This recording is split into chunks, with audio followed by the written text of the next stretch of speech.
Hi everyone, welcome to Hagia Sophia Mosque in Istanbul, Turkey. আমার turkey Istanbul সফরের episode 1 আপনাদের জন্য উপস্থাপনের চেষ্টা করছি।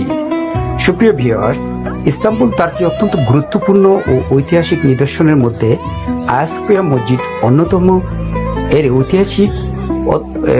এর ইতিহাস অত্যন্ত বৈচিত্র্যময়, কারণ এটি যুগের সাথে সাথে তার পরিচয় পরিবর্তন করেছে।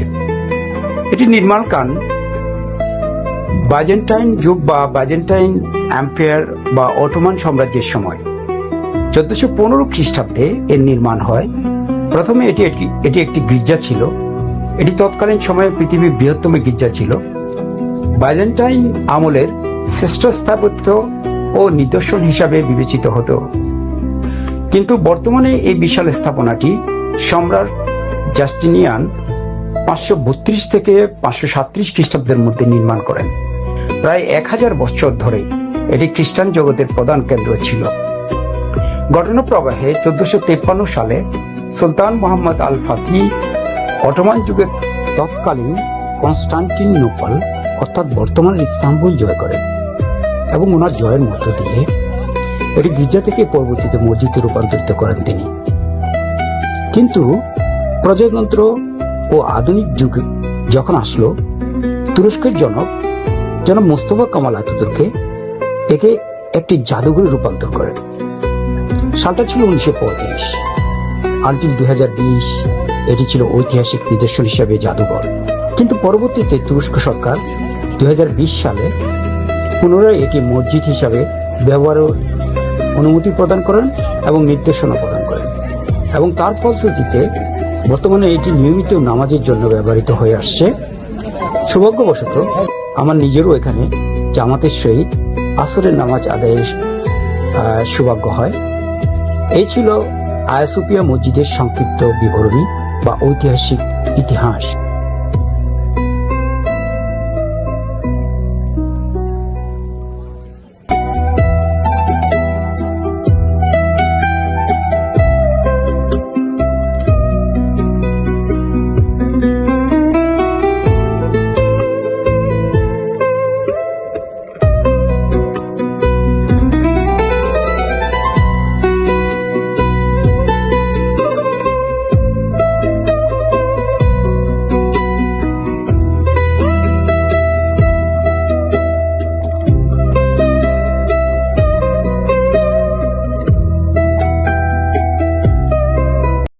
সুপ্রিয় ভিউয়ার্স, এখন আমরা আপনাদেরকে যেটা দেখাচ্ছি সেটা হচ্ছে যে এই মস্কের বাইরের অংশ।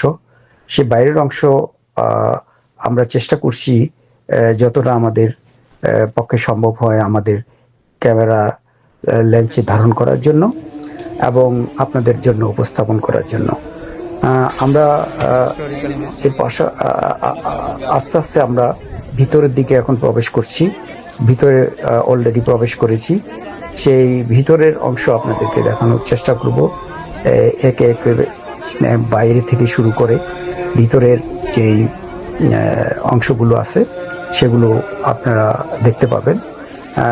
ঐতিহাসিক এই মস্ক, প্রতিদিন এখানে অনেক ট্যুরিস্ট সমাগম হয়।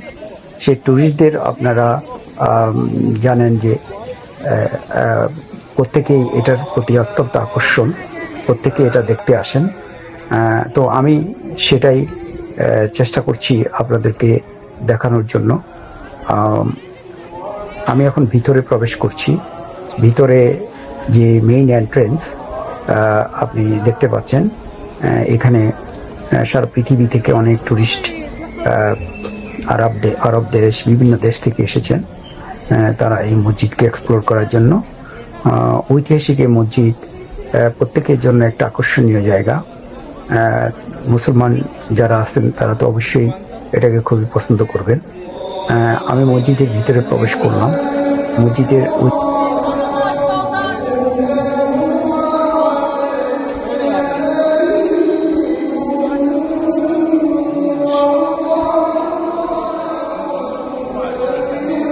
নিদর্শনটা আপনাদেরকে দেখানোর চেষ্টা করছি।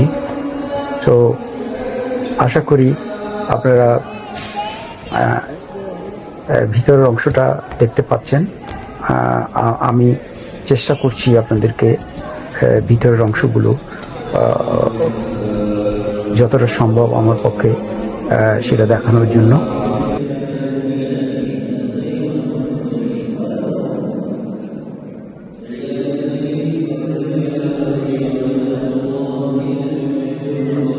অনেকে এসেছেন জামাতের সহিত নামাজ পড়ার জন্য। আমি নিজেও জামাতে নামাজে শরীক হওয়ার সুযোগ পেয়েছি। সুতরাং আপনারা দেখতে পাচ্ছেন যে মসজিদের যেই কোলাহল এবং মসজিদের ভিতরে মুসল্লিরা এসে পড়েছেন। কিছুক্ষণের মধ্যে জামাত, আসরের জামাত স্টার্ট হবে এবং সেখানে জামাতের সহিত নামাজ পড়ব। তারপরে পুরো মসজিদটা আরো যতটুকু সম্ভব আপনাদেরকে দেখানোর চেষ্টা করব।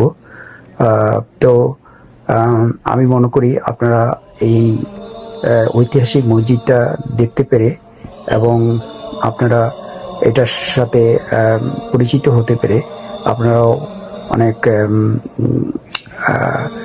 ঐতিহাসিক নিদর্শনটা এক্সপ্লোর করার সুযোগ পাচ্ছেন। আমি মনে করি এটাও আপনাদের জন্য একটা আমি ঐতিহাসিক নিদর্শনগুলোকে উপস্থাপন করতে পেরে আমার নিজের কাছেও একটু ভালো লাগছে। সো আশা করি আপনারা এই ভিডিও থেকে অনেক কিছু জানতে পারবেন এবং দেখতে পারবেন। সম্পূর্ণ ভিডিওটা আপনারা যদি দেখেন এবং আপনাদের ভালো লাগে, অবশ্যই আপনাদের কোনো মন্তব্য থাকলে জানাবেন এবং কোনো কিছু জানার থাকলে অবশ্যই কমেন্টস অথবা লাইক শেয়ার দিয়ে আমাদেরকে সহযোগিতা করবেন। আমাদের এই ঐতিহাসিক মসজিদ অনেককে দেখার সুযোগ করে দিবেন। আপনাদের কাছে এই প্রত্যাশা রেখে আমার এই সংক্ষিপ্ত ভিডিওটা আমি শেষ করছি।